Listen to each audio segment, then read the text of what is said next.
ദൈവമില്ലെന്ന് 100 ആവർത്തി പറഞ്ഞാലും മുത്തപ്പനില്ലെന്ന് ഒരു വടക്കനും സമ്മതിച്ചു തരില്ല.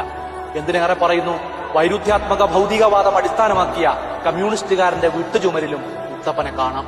അതും സഖാവ് AKGയുടെയും കൃഷ്ണപിള്ളയുടെയും എല്ലാം ചിത്രങ്ങൾക്കൊപ്പം. അത് വെറുതെ സംഭവിച്ചതല്ല. കമ്മ്യൂണിസത്തിന്റെ നാട്ടുവേരുകൾ എവിടെയാണെന്ന് ആ ജനതയ്ക്ക് നന്നായി അറിയാം. വടക്കൻ കേരളത്തിൽ ജന്മി നാടുവാഴിത്തത്തിനെതിരായി ഉയർന്നുവന്ന ആദ്യത്തെ ശബ്ദം മുത്തപ്പന്റേതായിരുന്നു. കയ്യൂരിലും കരുവള്ളൂരിലും കാവുംപായിലും മുനയംകുന്നിലും ഉയർന്നുവന്ന കാർഷിക സമരങ്ങളുടെ അടിവേര് കാണാൻ കഴിയുക മുത്തപ്പൻ പുരാവൃത്തത്തിലാണ്. കോട്ടയൻ രാജാക്കന്മാരുടെ കോട്ട പിടിച്ചെടുത്ത് പൂഴ്ത്തിവെച്ച ഭക്ഷ്യധാന്യങ്ങൾ പാവങ്ങൾക്ക് വിതരണം ചെയ്ത മുത്തപ്പന്റെ പോരാട്ടമാണിവിടെ കാർഷിക വിപ്ലവങ്ങളുടെ ആദ്യ മാതൃക. അതുകൊണ്ടാണ് ഒരു വടക്കനെ സംബന്ധിച്ച് മുത്തപ്പനേക്കാൾ വലിയ മറ്റൊരു സഖാവില്ലാത്തത്. ഒരു വടക്കനും കമ്മ്യൂണിസ്റ്റ് മാനിഫെസ്റ്റോ വായിച്ചല്ല കമ്മ്യൂണിസം പഠിച്ചത്.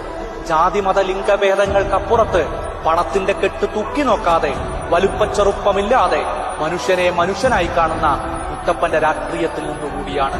പെറ്റതൊന്ന് ഒക്കത്തെടുത്തതൊന്ന് എന്ന ഭേദം മുത്തപ്പനില്ല.